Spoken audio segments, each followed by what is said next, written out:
Hello everyone, मी सुनीता पराते। आज मी घेऊन आली आहे तुमच्यासाठी एक नवीन रेसिपी, गहू तांदळापासून केलेले वाफेचे पापड। चला तर मग रेसिपीला सुरुवात करूया। सगळ्यात आधी मी 2 ग्लास गहू घेतलेले आहे व ते गहू एका नळाच्या पाण्याखाली स्वच्छ असे धुवून घेतलेले आहे। 2-3 पाण्याने असे गहू स्वच्छ पाण्याने धुवून घ्यायचे आहे। त्याचप्रमाणे मी 1 ग्लास तांदूळ देखील स्वच्छ पाण्याने धुवून घेतलेले आहे।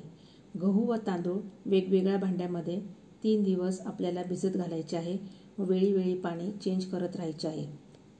चौथ्या दिवशी मी ते भांड्याला कापड लावून घेतलेले आहे व त्याच्यावर चाळण ठेवलेली आहे व गहू थोडे मिक्सरमध्ये ग्राइंड करून आपण ह्या चाळणीने गाळून घेणार आहोत। चाळणीने गाळून घेतल्यानंतर तो चीक आहे तो एका कापडावर पडेल, तुम्ही बघू शकता। छान असा गाळून घ्यायचा आहे। त्यानंतर कापडावर पडलेला चीक हा व्यवस्थित चमच्याने वगैरे हलवून छान असा गाळून घ्यायचा आहे व तो पातेल्यात पडेल। पातेल्यात एकदम पांढरा शुभ्र चीक असा आपला जमा होईल। त्याचप्रमाणे मी आता इथे भिजवलेले तांदूळ जे आहेत ते मिक्सरमध्ये ग्राइंड करून घेणार आहे। थोडे पाणी टाकून छान ग्राइंड करून घ्यायचे आहे। अशी स्मूथ पेस्ट व्हायला पाहिजे। त्यानंतर ही देखील मी अशीच गाळून घेणार आहे।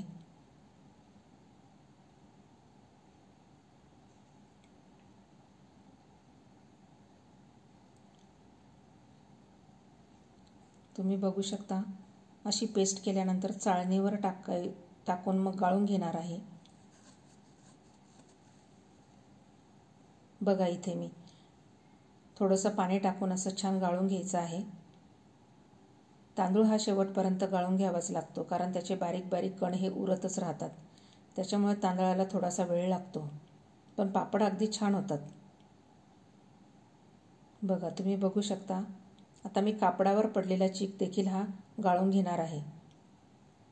आता हे दोन्हीही चीक व्यवस्थित भांड्यामध्ये न हलवता रात्रभर ठेवायचं आहे। एकदा त्याचं पाणी चेंज करून घ्यायचं आहे। दुसऱ्या दिवशी एका भांड्यामध्ये गव्हाचा चीक छान व्यवस्थित पाणी काढून घेतलेला मिक्स करायचा आहे छान, आणि तो एका भांड्यामध्ये काढून घ्यायचा आहे।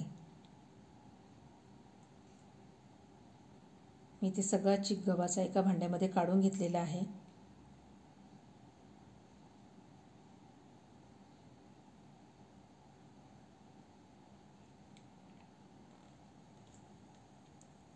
आता त्यामध्ये मी तांदळाचा चीक जो काढलेला आहे तो देखील त्यातच काढून घेणार आहे व दोन्ही छान व्यवस्थित मिक्स करून घेणार आहे।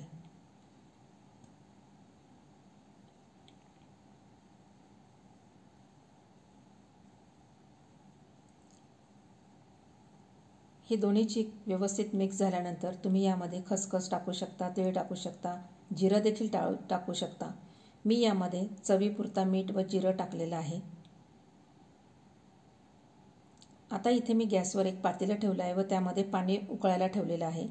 एका ताटामध्ये आपण जे मिश्रण घेतलेलं आहे ते एका पळीने त्याचा पापड तयार करायचा व तो त्या उकळत्या पाण्यावर ते ताट ठेवून द्यायचं आहे। 2-3 मिनिटांनंतर हे ताट आपल्याला पालथं करून घ्यायचं आहे। तुम्ही व्हिडिओत बघू शकता। तोपर्यंत आपण दुसऱ्या ताटामध्ये पुन्हा एक पापड तयार करून घ्यायचा आहे। आता हा झालेला पापड एका परातीमध्ये पाणी घ्यायचं आहे गार, आणि त्या गार पाण्यामध्ये ते ताट ठेवून द्यायचं आहे व पापड पूर्ण गार पाण्यामध्ये भिजू द्यायचा आहे।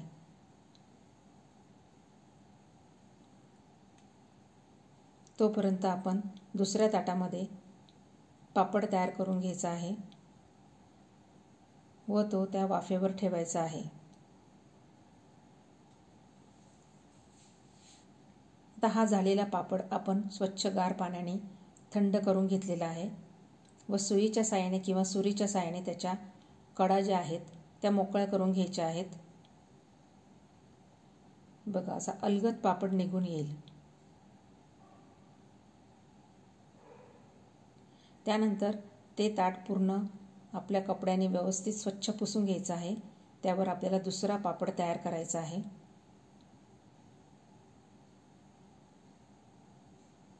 अशाच प्रकारे मी सगळे पापड तयार करून घेत आहे.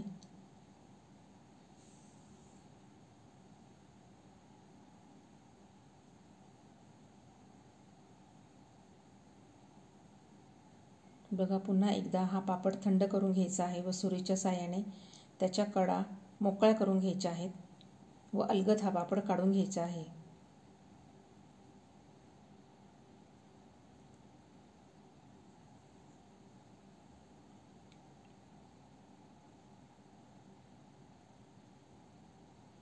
बघा किती छान हा पापड निघत आहे. अशा प्रकारे सगळे पापड तयार करून मी उन्हात वाळवून घेत आहे. तुम्हाला जर माझा व्हिडिओ आवडत असेल तर माझ्या चॅनलला सबस्क्राईब करा, शेअर करा आणि कमेंट करा. बघा, वाळल्यानंतर हे पापड अगदी ग्लाससारखा दिसत आहे, एकदम ट्रान्सपरंट. तुम्ही बघू शकता.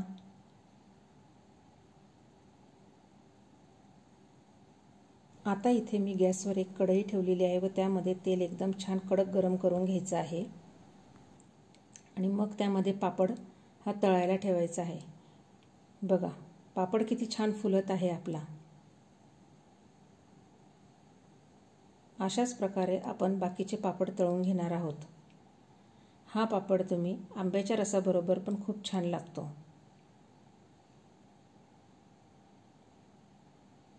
एकदा ही रेसिपी नक्की करून बघा.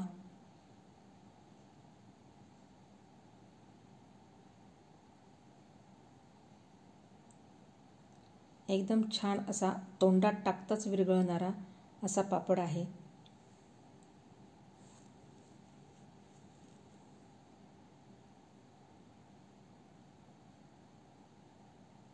तुम्ही बघू शकता किती छान असा कुरकुरीत झालेला आहे.